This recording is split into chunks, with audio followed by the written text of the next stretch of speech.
Welcome back to my channel, fellow gardeners. Today I'm standing in this amazing garden. It belongs to Ed and Rosie Barrow.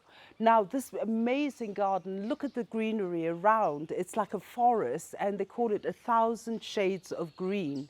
So welcome back. My name is Alice and I'm the Redsoil Gardener.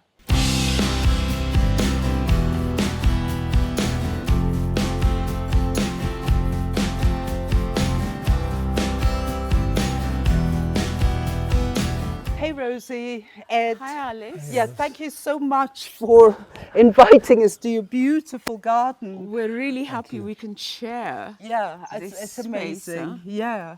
So you walk us through your lovely garden and tell me how you created this amazing space. So just take us through it. Should we walk this way? Yeah. Yeah. So when we first moved here, this was just infill, and we decided we wanted to bring something that would merge with the forest around. So we asked friends, and some of them contributed to some of the green bits you see here. Yes. And it's taken us years to sort of cultivate them and, just see where they all fit in the whole environment. We wanted it to be part of the forest. So our garden is very green. There isn't much color, but we love the green that is enjoyed here by everybody. And Edmund is into trees. Yes. I'm into all the little flowers that fill in the spaces. And we work together very well. Yeah. And Ed, you've written books on indigenous trees in Africa, well, around the world. Tell us a little bit about that. I'm very interested in indigenous trees, whether it's here in Nairobi, up in Turkana, in Somalia, wherever it is in Africa, how we can promote the importance of indigenous trees to our stomachs, to our cultures, and to our spirituality. Lovely. And a number of trees we have here are actually very important culturally in Kenya. For example, we have the Muguma tree over there. Yes. We have a Mutega tree. Muguma tree is a fig tree. Yes. There's another fig tree behind Alice here with the big leaves. Oh, beautiful. Yeah. Oh, this one, of course. Yeah. Yes. Yes. Yes. And then we have the Mukundiri tree, the croton, which is growing up. I love croutons, yeah.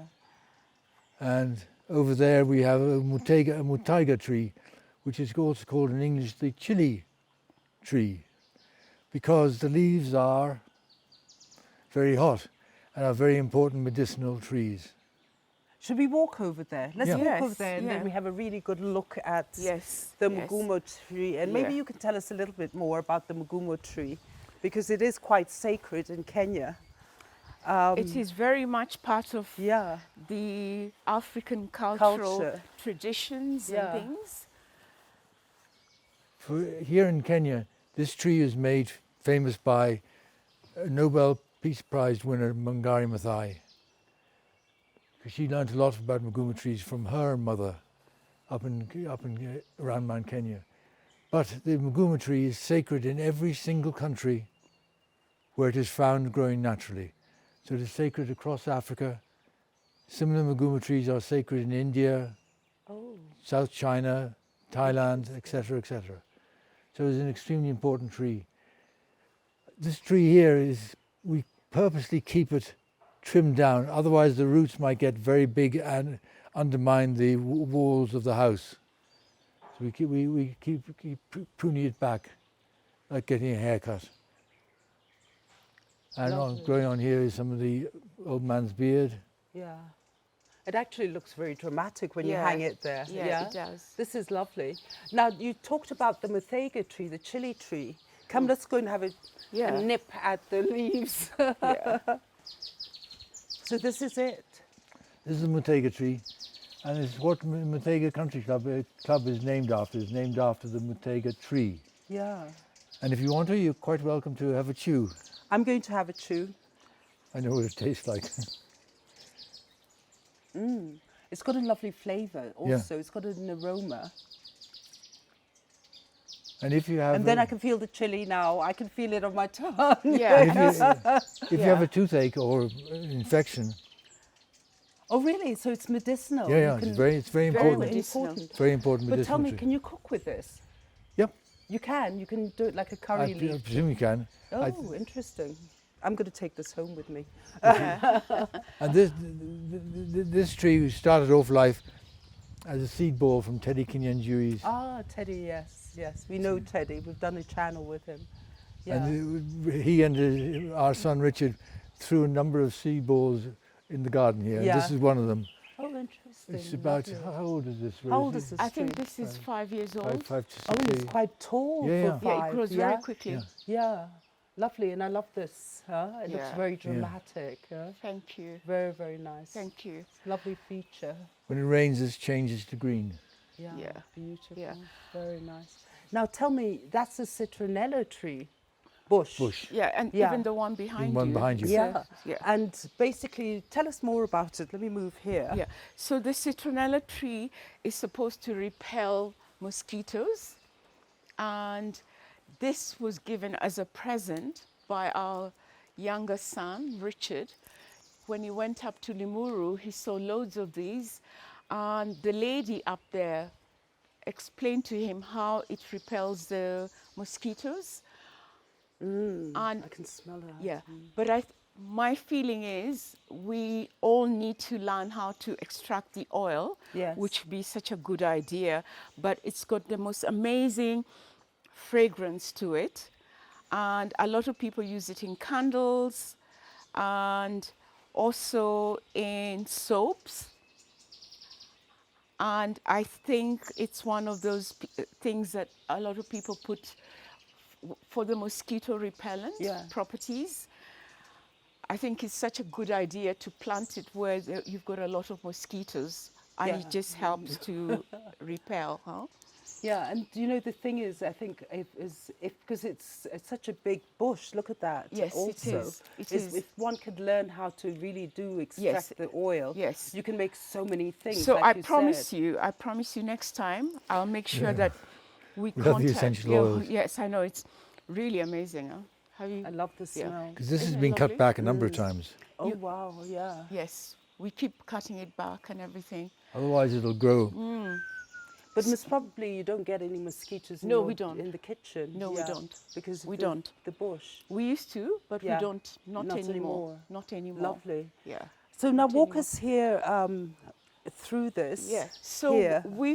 we love birds, and so because of the forest and the Yes. activity, so we have this, and they all come and queue up, and truly queue up, and they're so polite to each other, and they all dip in here and have a Beautiful. bath. So several of them will sit on the branch, take their time. Oh, no, lovely. one has moved out, it's my turn to move in, and they're very polite to each other.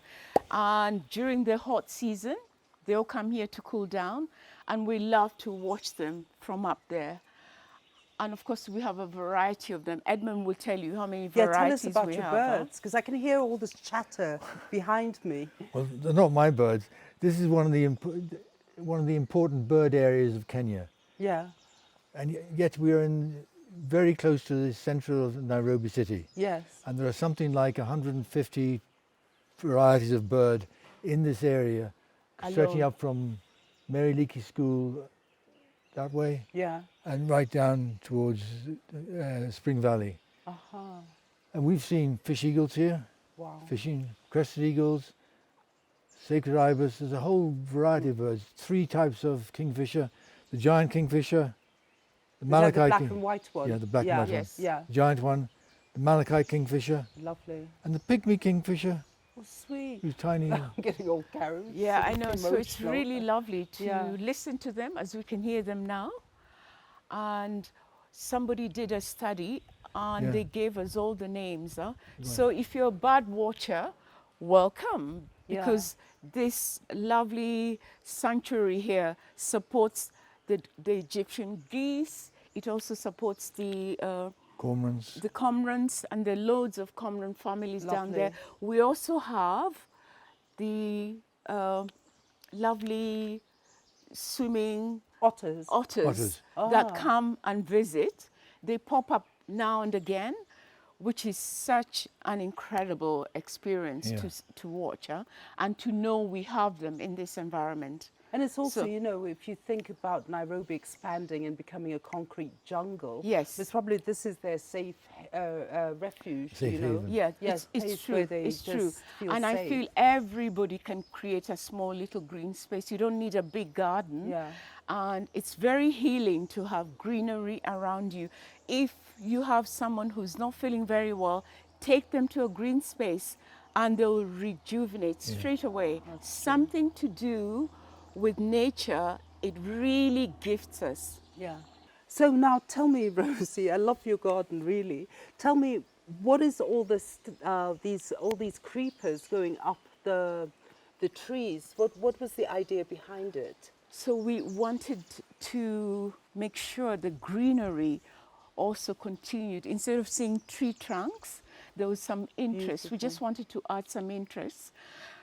And there are amazing spaces in there for birds and sunbirds when Oh, they're coming to beautiful. harvest. Yeah. For all their little insects. Ah. They come in and out, and in the morning it's a hive of busy activities, birds coming in. And we also love the Thumbagia. What it has done is created this canopy, Yeah. which monkeys love to jump on.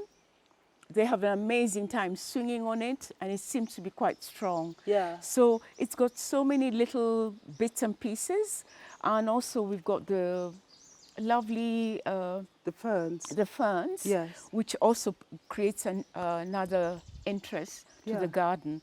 So you find little pockets of different plants just to create the interest. We also have a lot of iris, Yeah. which are nearly coming the out iris as season, the yeah. iris season. So we'll be able to see all that coming, and yeah, Beautiful. it's just to create interest Yeah. and to make sure that your eyes are entertained at the yeah, same and it time. actually looks like a tropical garden. Yeah, thank actually. you, thank you. You know, because it's got so much activity, and Yeah. then the beauty Yeah. about it is you've integrated it with the wildlife. Yes. You know, the monkeys and Yes. the birds Yes, and all yes. this, and the insects, you know. That's So right. it just gives a really full picture. Of, Yeah. Yeah, I love this garden. Yeah, Very so nice. it's a great space. Lovely. And Edmund, you were mentioning about the birds. Yes. We also have that incredible dam at the bottom. One thing, just, just before we go to the dam, one thing we have to be a bit careful with is, with things like ferns, they can be quite aggressive. Uh-huh. And they can start spreading out and taking over from other places. So we have to make sure we manage them and prune them back and keep Yeah. them contained. At the bottom down there is a dam that's been there since the 1950s.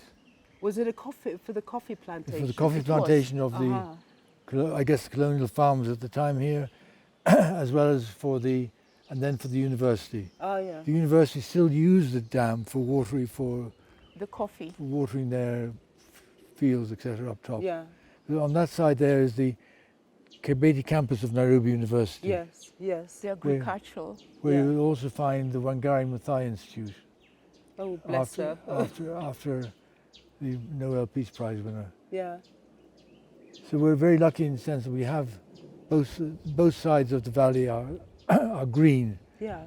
And there's a marriage between the two valleys, huh? Yeah. Beautiful. Yeah, which Beautiful. sweeps across. Your eye just sweeps across and joins the other. Yeah, and you have the jacaranda trees are blooming Yes, now. yes. So that also brings colour as So you it's a sit real upstairs. changeable season. Beautiful. And very interesting place. So dry season, we have things that come up, and then the cool season, we have things that also appear. Yeah. So there's that marriage of Yeah. everything coming together. Beautiful. Yeah. I understand now. 1,000, was it? 1,000 shades of green. Shades of green. Come, Yeah. let's walk here, because you know what I thought, because all my snake plants, I always have them in pots. Yes. And suddenly seeing this line here, because Yeah. it just brings that colour back in. Yes. And also there in that corner. Yes. I think this is a great idea for snake plants. It is a great idea, but we're Beautiful. lucky, Yeah. Alice, because we've got the shade. Yeah. And they thrive in shade. Yeah. And low maintenance. and low maintenance. Yeah. For example, once you plant them, they take care of themselves. Huh? Beautiful. I You love never it. ever have to do anything Yeah. else. And especially this variety, bringing the Yes, yellow yes. in. Yeah. And the color is like Beautiful. flames, isn't it? Beautiful. When you watch it, huh? Beautiful. Yeah. It's also important for soil Actually, yeah. conservation as well. Yeah. Helps protect the soil. Yeah, and hold it. Yeah. So, yeah. So we never really have any problem with rain, Yeah. because we do have all these plants which help us hold back Yeah. the force of the rain. Which is great because remember Yeah. we had that whole dulge. When we had the floods the and everything, floods yes. and everything. So Good, lovely. this has been put into place also in that in mind, Yeah. because being a steep valley, we can erode very quickly, Yeah. but we're very fortunate. Huh? That's lovely. Let's talk about that monstera. I love monsteras. Yeah. Now it looks like it's just taking a life of its own.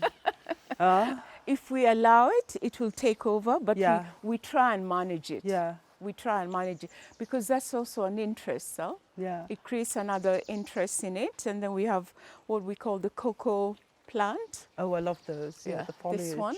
Yeah. Beautiful. They can also take over. Yeah. So you just have to keep managing. Beautiful. Yes.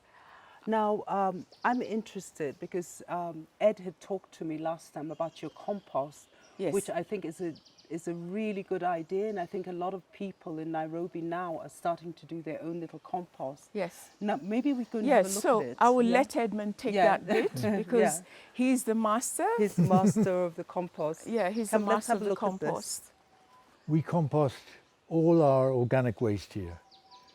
Waste, weeds, small branches, kitchen peelings from oranges, from potatoes. Even we shred our waste paper.